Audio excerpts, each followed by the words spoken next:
میں نے ایک پہلو پیش کرنا تھا یہ عراق کا، اور عراق میں بہت زیادہ تحریکیں اٹھی، لیکن عراق سے متعلق ائمہ علیہ السلام کی احادیث بھی ہیں کہ یہاں پہ اس سرزمین کے اوپر ایک ہمیشہ تزلزل رہے گا، اور عراقی خود کہتے ہیں کہ اگر ہم یہاں پہ رہ رہے ہیں تو یعنی ہمارے بزرگ ہمیں کہہ گئے ہیں کہ اگر آزمائش اور امتحان کے لیے تیار ہو تو یہاں رہنا۔ نجف و کربلا میں رکنے کے لیے، میں نے اس دن کہا تھا نجف میں خصوصاً رکنے کے لیے ولایت کی ضرورت ہے، نجف میں رکتا وہی ہے جس کے پاس ولایت ہو۔ کربلا تو آسان سرزمین ہے، امام حسین نے اتنی قربانیاں دے دی ہیں کہ وہاں پہ دشمن بھی آئے تو اس کو سکون رہتا ہے، نجف میں صرف اہل ولایت کو سکون ملتا ہے۔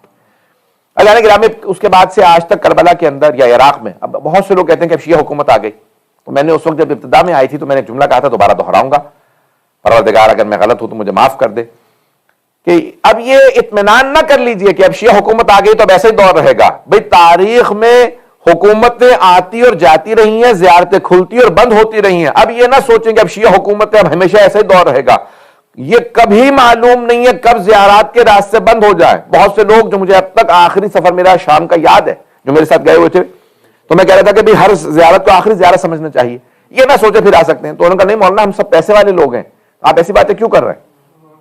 میں نے کہا پیسہ لازمی نہیں ہے، پیسہ تو شاید آپ لوگوں کے پاس ہمیشہ رہے، وہ بھی اللہ نے فیصلہ کرنا کہ رہے یا نہ رہے۔ بات میں یہ نہیں کر رہا ہوں حالات کیسے بن جائیں۔ اسی کے بعد جنگ شروع ہو گئی، پھر مجھے ان لوگوں نے دعوت دی اور ان میں سے خاتون نے مجھ سے کہا مولانا جب آپ کہہ رہے تھے تو میں اپنے بار بار ذہن میں ایک ہی بات سوچ رہی تھی، not in my life time, میری زندگی کے اندر ایسا نہیں ہوگا کہ شام کا راستہ بند ہو جائے، اور اسی مہینے جنگ شروع ہو گئی اور وہیں پہ راستے بند ہو گئے، اس لیے کبھی بھی اطمینان نہیں کرنا چاہیے۔ اب تو راستے کھل گئے، میں انشاءاللہ سکون سے 10-15 سال بعد زیارت کر لوں گا، بٹ 10-15 سال کے اندر کوئی ضمانت نہیں کہ دوبارہ راستے بند ہو جائیں۔ کسی کو پتا تھا کہ کرونا وائرس آ جائے گا؟ عزیزان گرامی، جب فرصت ملے فوراً زیارت کر لیجئے، جب صحت ہو، جب بھی کچھ، بلکہ میں تو یہاں تک ایک جملہ کہتا ہوں معذرت کے ساتھ، بہت سے لوگ کہتے ہیں صحت ہوگی تو زیارت کریں گے، پیسہ ہوگا تو زیارت کریں گے، حالات اچھے ہوں گے تو زیارت کریں گے۔ میں کہتا ہوں نہیں، پیسہ نہیں ہے وہاں سے لے کے آئیں، زیارت پہ جائیں، وہاں سے صحت لے کے آئیں۔ عزیزان گرامی، انتظار نہ کریں حالات اچھے ہوں گے تو زیارت پہ جائیں گے، زیارتوں پہ جاتے رہیں، حالات خود بخود بہتر کرتے رہیں۔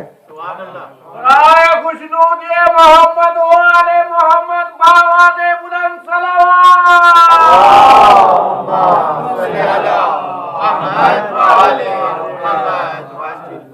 توجہ ہے جانے کی نا بھئی، شب اربعین ہمیں یقین مانیے کہ بہت زیادہ فضا کی طرف نہیں جاؤں گا، تو میں صرف تاریخ جلدی شام کی بھی سن لیجئے کہ شام، میں نے پہلے دن عرض کیا تھا کہ 4 آج جو ممالک ہیں شام ہے، تو بہرحال بلاد الشام اور آج سیریا، خصوصاً سیریا، موجودہ جو سیریا ہے اس کے اندر بہت سے ایسے علاقے ہیں جس کو آخر الزمان سے بھی بہت زیادہ نسبت ہے اور تاریخ میں بھی ایک اہمیت رہی ہے، اور بہرحال وہی جو دریا یہاں سے وہاں جا رہے ہیں یا وہاں سے یہاں آ رہے ہیں عراق اور شام کے، تو پانی ایک ہی ہے، اور اسی لیے بہت زیادہ ان لوگوں کی ثقافتیں بھی ملتی جلتی ہیں، ان کے مزاج بھی ملتے جلتے ہیں۔ ہم لوگ بہت آسانی سے کہہ دیتے ہیں کہ بھئی بھارت کوفی شامی، یہ ہمارے، ہم تاریخ کے پس منظر میں کہہ رہے ہوتے ہیں، تاریخ کے پس منظر، جب ہم کہتے ہیں نا کوفی، کہ اس زمانے کے کوفیوں نے ساتھ نہیں دیا جناب امیر کا، یا اس زمانے کے شامی مخالف تھے جناب امیر علیہ السلام کے، لازمی نہیں کہ ہمیشہ ایسے ہوں۔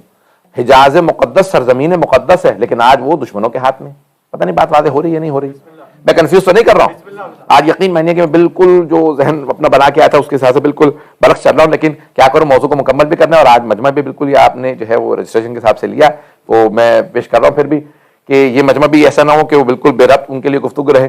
شام اس زمانے کا شام اور تھا، اور موجودہ پھر ادوار بدلتے رہے، اور پھر آخری زمانے کا شام ہوگا کہ جہاں سے سفیانی کا قیام ہوگا، اور عثمان ابن انبسہ کے نام سے وہ ہوگا۔ بہت سے لوگ کہتے ہیں ابو سفیان کے جو مختلف بیٹے تھے، 5 بیٹے تھے، معاویہ تھا، یزید تھا، انبسہ تھا، انبسہ کی نسل سے، لیکن ہمارے بہت سے علماء کہتے ہیں کہ نہیں، جناب امیر کی صراحت پائی جاتی ہے، جب انہوں نے معاویہ کو خط لکھا، کہا کہ بھئی تیرے باپ نے رسول خدا کی مخالفت کی، تو میرا مخالف ہے، تیرا بیٹا یزید میرے بیٹے حسین کا قاتل ہوگا، اور تیری نسل سے سفیانی آئے گا جو میرے بیٹے مہدی کے مقابلے میں قیام کرے گا۔ ایک جملہ کہہ دوں عراق و شام کی تاریخ کے عنوان سے، سب مجمع کی مجھے خاص توجہ چاہیے اس جملے کے لیے، میں جانتا ہوں جو اب تک میں نے خوش گفتگو کی لیکن آپ حضرات نے بہت غور سے سنی ہے، میں ممنون ہوں آپ حضرات کا۔ عزیزان گرامی، ائمہ علیہ السلام نے بنی عباس پورے خاندان پہ لعنت نہیں کی ہے، کسی بھی نسل کو پوری طرح سے کبھی نہیں کہا کہ اس کی پوری نسل کے اوپر لعنت ہو، کہیں نہیں کہا، سوائے بنی امیہ کے۔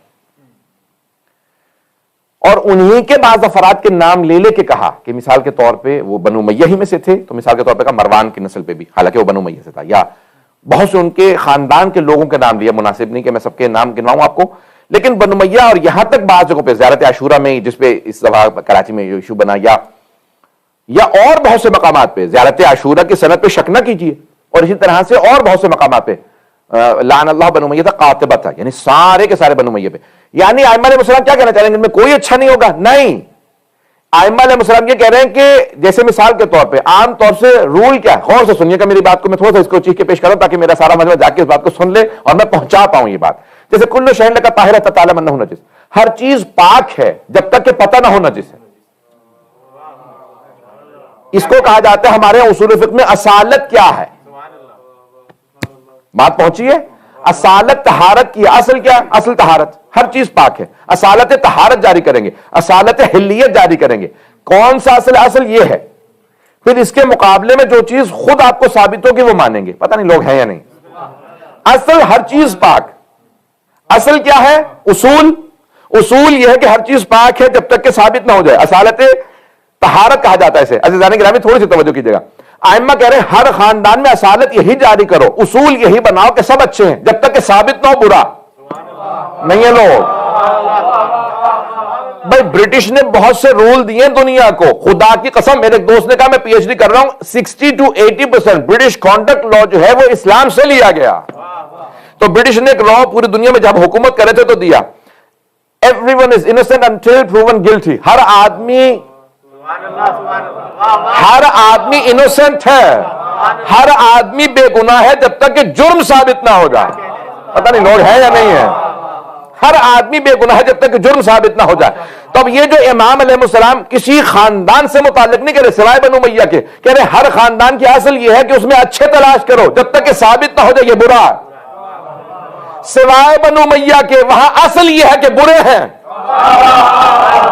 اب بات پہنچ گئی ہے، اب بات پہنچ گئی بھئی عزیزان گرامی. یعنی اصل یہ ہے کہ بنو امیہ میں سبھی برے ہیں سوائے یہ کہ کوئی ثابت کر دے میں اچھا ہوں.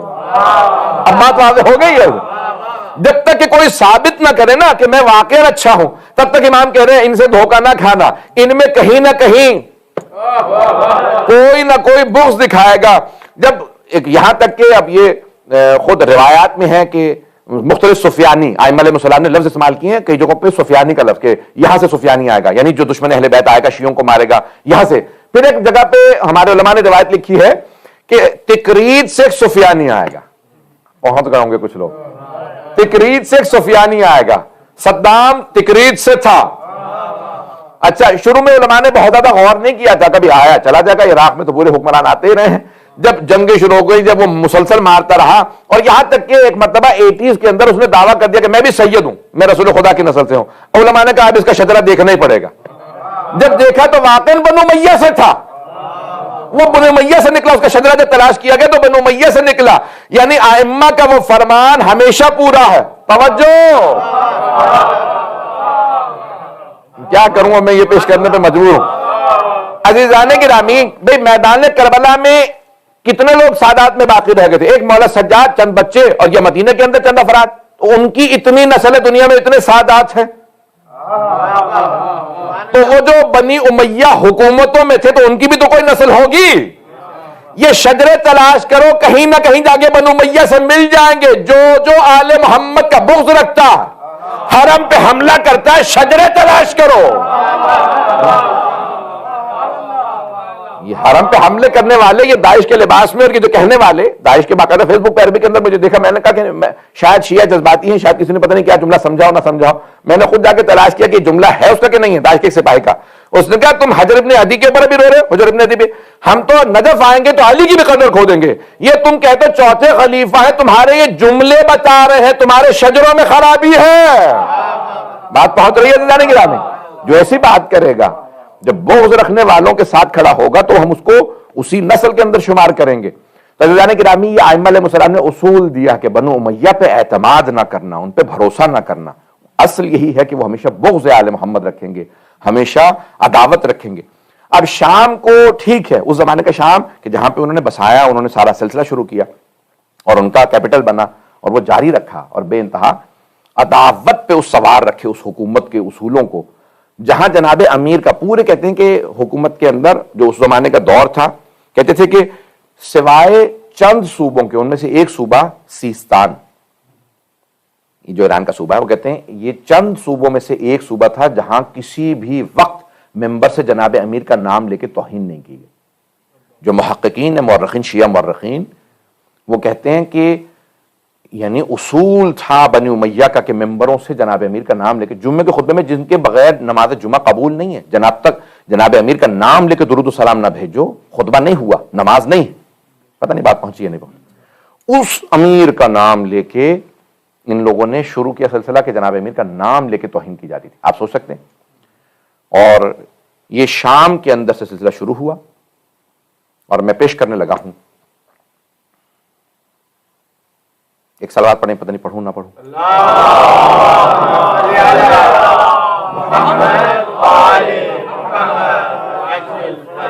بہرحال مجھے کئی وارننگز آ چکی اور میں خود بھی احتیاط کر رہا ہوں، تو بہرحال عزیزان گرامی بات چلیں، کیونکہ میں تاریخ پیش کر رہا تھا تو اس پس منظر میں پڑھنا چاہتا تھا، لیکن میں چھوڑ رہا ہوں، اشارہ کروں گا اور مجھے پورا یقین ہے انشاءاللہ آپ لوگ پہنچ جائیں گے انشاءاللہ۔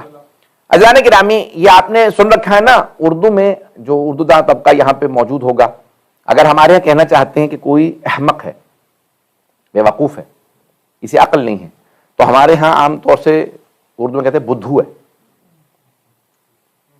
بدل تو نہیں گئے اردو کہیں؟ ایسا ہے یا نہیں؟ کبھی آپ نے سوچا کہ بھئی یہ بدھو ہی کیوں کہا جاتا ہے؟ منگلو، جمعراتو، یہ کوئی اور لفظ نہیں۔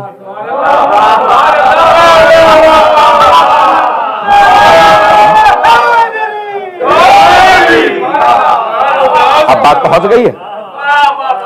عزیزان گرامی، جناب امیر سے لڑنے کے لیے کوئی ایک لشکر لے کے چلا اور اس نے کہا کہ ہم نماز جمعہ پڑھیں گے آج، کسی نے یہ نہیں کہا کہ آج بدھ کا دن ہے۔ اس نے کہا میں جمعہ نماز پڑھاؤں گا، آج خطبہ دوں گا، اور جب خطبہ دینے کے لیے کھڑا ہوا نا، تو ایک مرتبہ جب وہ شام سے چلا تھا نا، تو اس طرف اس کے خانہ کعبہ تھا، اس نے ایک مرتبہ رخ پھیرا کوفے کی طرف اور کہا یا علی، وہ لوگ جو بدھ میں جمعے میں فرق نہیں کرتے، وہ تجھ میں مجھ میں کیا فرق کریں گے؟ یہ اس نے کہا اب میں پڑھا رہا ہوں۔ عزیزان گرامی، اسے بدھو کہا جاتا ہے جو جمعے میں اور بدھ میں فرق نہ کرتا ہو، اگر بات پہنچ رہی ہو۔ میں اب اس کی تفصیل میں نہیں جا سکتا ہوں۔ تو عزیزان گرامی، یہ سب کچھ ہوا ہے، تاریخ اٹھا کے دیکھیے، یہ سب کچھ ہوا اور یہ سب کچھ ہوتا رہا، اور جناب امیر علیہ السلام کے لوگ مقابلے میں آتے رہے۔ آج بھی میں کہتا ہوں جناب امیر مظلوم ہے کہ لوگ اتنے فضائل قرآن سے پڑھنے کے بعد، احادیث میں دیکھنے کے بعد پھر بھی کہتے ہیں کہ نہیں، لیکن اوروں کا حق بہتر بنتا ہے منصب پہ۔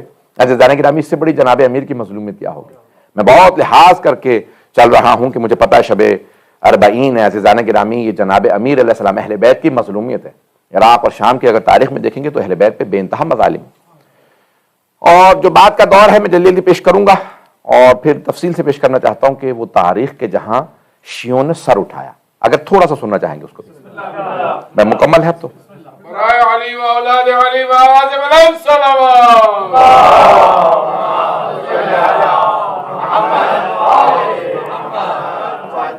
یہ آپ نے جس پیارے انداز سے مجھے برداشت کر لیا آج، یقین مانے میں ممنون ہوں آپ حضرات کا، کہ اگر تاریخ دیکھیں تو بہت تلخ ہے، اور پھر ادوار جو آتے رہے، بعد والے ادوار میں بھی سادات پہ، مومنین پہ بے انتہا ظلم ڈھائے گئے، اور پھر بہرحال ترکوں کا بھی آ گیا دور، اس میں بھی دیکھ لیں، یا کہیں اور چلے جائیں آپ کہ خلافت عثمانیہ کا دور آیا جس کو ختم ہوئے بھی 100 سال ہو رہے ہیں۔ تو اب یہ مسلسل ادوار چلتے رہے، اور پھر اس کے بعد جمہوریت کے نام پہ کوئی صدام آ گیا، کوئی یہ آیا، کوئی ڈکٹیٹرشپس آتی رہیں، مسلسل آپ دیکھیں گے تو ائمہ علیہ السلام کے حرم مسلسل لوٹے گئے، ان کے جو بادشاہوں نے یا مؤمنین نے، خصوصاً برصغیر پاک و ہند کی تاریخ اٹھا کے دیکھیں، جو نوابین چڑھاوے چڑھاتے رہے، وہ سب کچھ لوٹے گئے، زمینیں، مدارس، لائبریریاں۔ خواجہ نصیرالدین طوسی سے متعلق میں آج دیکھ رہا تھا کہ جنہوں نے 4 لاکھ کتابوں کی لائبریری بنائی تھی اس زمانے میں، اور رصد خانہ یعنی باقاعدہ ایک ٹیلیسکوپ وغیرہ کا تصور دیا کہ 20 باقاعدہ جو اسٹرالوجی پورا کا پورا اسٹرانومی کا انہوں نے اس زمانے میں انہوں نے کتابیں لکھی. عزیزان گرامی، یہ سارا کچھ صرف اس لیے ان لوگوں کو مارا گیا، تباہ و برباد کیا گیا کیونکہ یہ علی ابن ابی طالب علیہ السلام کے ماننے والے تھے. آج تک کی تاریخ اٹھا کے دیکھ لیجئے، جو آخری مرحلہ جب شیعوں کے عروج کب آئے، بہرحال ایک عروج جو تھا صفوی دور، یا کہہ لیں کہ جب یہ شیعہ حکومتیں آئیں تو، اور خصوصاً پھر ایک شیعہ ہمیشہ مظلوم رہے. کبھی بھی ہم اگر حکومت میں آئے تو ہم نے لوگوں کے ساتھ ایسا نہیں کیا کہ جہاں لوگوں کو مارا گیا، چاہے بحرین ہو، چاہے حجاز، یا چاہے مصر میں، چاہے عراق میں، چاہے ایران میں، کسی بھی مقام پہ، یا ہندوستان کی آپ حکومتیں دیکھ لیجئے، نوابین کے، رجواڑوں کے جو دور ہیں اس میں دیکھ لیجئے کہ شیعوں نے کبھی نہیں کہا کہ ہندوؤں کو ان کی عبادت گاہوں میں جانے سے روک دو، دوسرے مسلمانوں کو ان کی عبادت گاہوں میں جانے سے روک دو. کہیں پہ ایسا نہیں ملے گا کہ انہیں جو ہے وہ مارا گیا ہو، قتل عام کیا گیا ہو. حتیٰ ہمارے جو مذہبی نہیں، غیر مذہبی بھی جو ہمارے راجہ یا نواب یا بادشاہ گزرے ہیں، انہوں نے بھی لوگوں پہ ظلم نہیں کیا. یہ ہماری تاریخ ہے کہ آل محمد کو ماننے کا سب سے بڑا ہم پہ اللہ نے یہ احسان کیا کہ ہم ظالم واقع نہیں ہوئے. تو شیعہ وہ ظالم واقع نہیں ہوتے، مظلوم ہو سکتا ہے، شیعہ ظالم نہیں ہوگا. عزیزان گرامی، آج پتہ نہیں کہ کیسی ایک عجیب و غریب کیفیت ہے. آج دن میں بھی میں نے جو مجالس پڑھی ہیں تو آج ایک مصائب کی کیفیت طاری ہے کہ تاریخ اگر آپ اٹھا کے دیکھیں مجالس کی اور شام کی، میں آج پیش کرنا چاہتا ہوں کہ بعض ایسی بھی خواتین ہیں جو بیوہ ہیں، چھوٹے چھوٹے یتیم بچوں کو شہروں سے باہر لے جا کر کے مجلس کیا کرتے ہیں تاکہ شہر میں کسی کو پتہ نہ چلے کہ ان کے گھر میں اگر رو رہے ہیں تو یہ امام حسین کے ماننے والے ہیں، یہ کربلا کے ماننے والے ہیں، یہ اہل بیت کے ماننے والے ہیں. اس حد تک لوگ تقیے میں تھے. یہاں تک لکھا ہے کہ ایک مرتبہ ایک پرانے زمانے میں اکثر لوگ علوی کہتے تھے سادات کو، یعنی حضرت علی کی نسل. ایک علویہ یعنی سید زادی اپنے بچوں سے کہنے لگی، بچوں بہت ضروری کام ہے، میرے ساتھ چلو باہر. کہا اماں لیکن آپ کہتی ہیں پورا شوب دور ہے، رات کے وقت گھر سے باہر نہ نکلو. کہا نہیں، بہت ضروری کام ہے، ہمیں بغداد سے باہر جانا ہے. جب بچے دیکھا کہ دور دور کوئی نظر نہیں آ رہا، تاریکی ہے، کہا بچوں بیٹھ جاؤ. اپنے ہی بچوں سے کہہ رہی، بیٹھ جاؤ، میں تمہیں بتانا چاہتی ہوں ہم اہل بیت کے ماننے والے ہیں. ہمارے مولا حسین محرم میں عاشورے کے دن شہید کر دیے گئے تھے. اب اس خاتون نے سید زادی نے اپنے بچوں کو بتانا شروع کیا. کہا ہمارے مولا کے ایک بیٹے تھے علی اکبر، وہ جوان تھے، ان کے سینے میں برچھی لگی تھی، وہ شہید ہو گئے. بچے رونے لگے. کہا اماں امام حسین کے بیٹے کا نام علی؟ کہا ہاں. پھر ایک مرتبہ بتایا، کہا ہمارے مولا کے ایک چھوٹے بیٹے تھے، نام علی اصغر تھا، ان کے گلے میں تیر لگا تھا، وہ شہید ہو گئے تھے. پھر ایک مرتبہ بتایا، کہا کہ ہمارے مولا حسن تھے، ان کے بیٹے حضرت قاسم کے لاشے پہ گھوڑے دوڑے تھے. اب وہ مومنہ ایک ایک کر کے اپنے تمام بچوں کو مصائب سنا رہی ہیں. پھر ایک مرتبہ کہا کہ ہمارے مولا حسین کے بھائی تھے، چھوٹے بھائی، نام عباس تھا، بازو قلم ہو گئے تھے. جب ان کے بازو قلم ہوئے تو پھر ان کی آنکھ میں کسی نے تیر مار دیا. بچے بہت زیادہ روئے. جب سب بچے رو لیے نا تو ایک مرتبہ اس مومنہ نے کہا، سید زادی نے اپنے بچوں سے کہا کہ بچوں اب تم میں سے کسی کو یہ مصائب یاد ہو گئے؟ تو ایک بچے نے کہا اماں مجھے یہ مصائب یاد ہو گئے. کہا بیٹا مجھے سنا دے تاکہ میں بھی رو لوں. اب آپ کو پتا چلا یہ مجالس کیسے برپا ہوئی ہیں. کہا بیٹا مجھے سنا دے تاکہ میں بھی رو لوں. اجرکم اللہ، اجرکم اللہ. کوئی رونے میں